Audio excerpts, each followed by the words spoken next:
May the words of my mouth and the meditations of all our hearts be acceptable in your sight, O Lord, our rock and our Redeemer. Amen.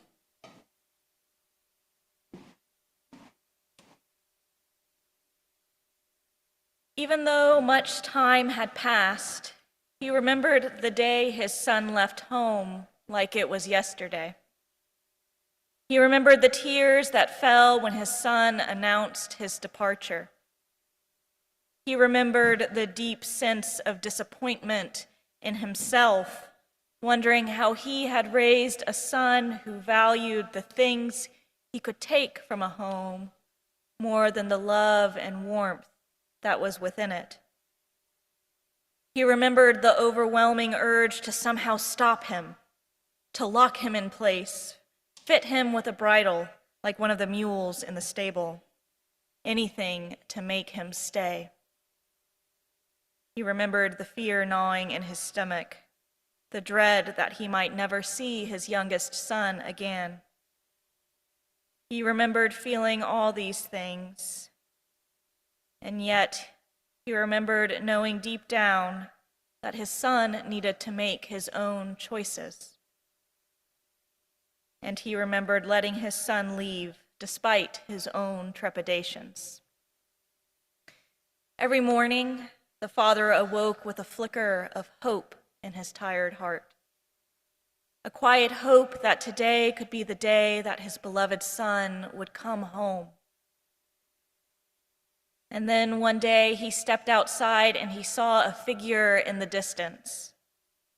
And as that figure grew nearer, he could see it was a young man who could barely stand. This young man, he looked tired, his expression worn, although it was hard to tell for certain from the dirt and the grime that obscured his face. But soon enough, the young man came close enough to the father's view that there was no denying that this weary figure in the distance was at last his long-lost son returned home. The moment that recognition hit him, the father's legs began to carry him forward toward the figure, toward his son. He could feel the cold lash of the morning chill that whipped across his tear-stained cheeks as he ran closer and closer to the precious gift that he thought he had lost forever. And then the swell of joy in his heart as he collided with his son at long last in a warm and healing embrace. He could have stayed in that moment forever. But soon the blissful haze was shattered when he heard his son's voice for the first time in what felt like forever. His son spoke with fear in his throat as he said, "Father, I have sinned against heaven and against you. I am no longer worthy to be called your son." And filled with compassion, the father felt the need to quell his son's anxiety and wipe those self-defacing words away. So turning to his servants, he cried out, "Quickly, bring out a robe, the best one, and put it on him. Put a ring on his finger and sandals on his feet. And get the fatted calf and kill it, and let us eat and celebrate. For the son of mine was dead and is alive again. He was lost, and now he is found." In this parable we hear from Jesus today, we see that when the father recognizes his lost son, he does not turn away in disgust. He no longer holds on to or prioritizes feelings of disappointment or resentment. Instead, the father allows any of these feelings of disappointment and despair to transform into pure and unbridled joy. He embraces his son as someone new, someone changed. He no longer saw his youngest son as the son who left him.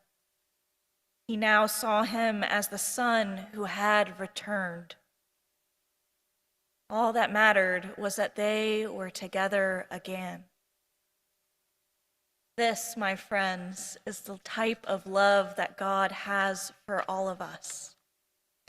Unconditional love that wishes the very best for us, no matter what. love that seeks to clothe us in dignity, to steady our path, to feed us with good food, and to celebrate all whom we have been created to be. This love, my friends, cannot ever be separated from us. But the parable does not end here. This unconditional love offered to us by God is further nuanced through the older son's reaction to the welcome given to the younger prodigal son.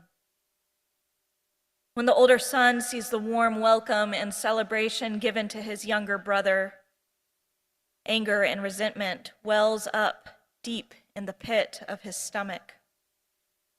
He expresses this resentment as he laments to his father, saying, "I have spent my whole life trying to give you the very best of myself, and now my brother, who has failed time and time again, is being celebrated? Why him? Why not me?" And the father's response to this lament is one of deep understanding and compassion as he responds to his son and says, "Yes, you, my beloved. I will always care and provide for you.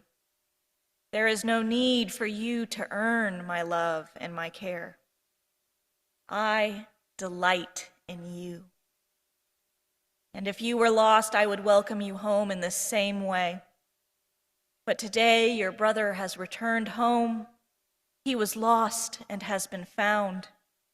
And for that, we must rejoice." The parable ends here, but I wonder what the older brother's response to his father was like. Did he continue to hold on to his resentment? Or did he come to realize the truth that his younger brother's gain did not equal his loss? That his father's table was large enough for both of them, and they did not have to earn their seat to partake in what is good. It can be easy to get caught up in the idea that there is simply not enough to go around for everyone to thrive, that we have to fight for what we have and hold on to it with an iron fist, lest we be left without. But the story of the prodigal son and the whole of Jesus' ministry tells us that this is simply not true. This is a lie. There is more than enough for everyone. Enough resources, enough love, enough dignity. If only we are brave enough to give and to receive these things.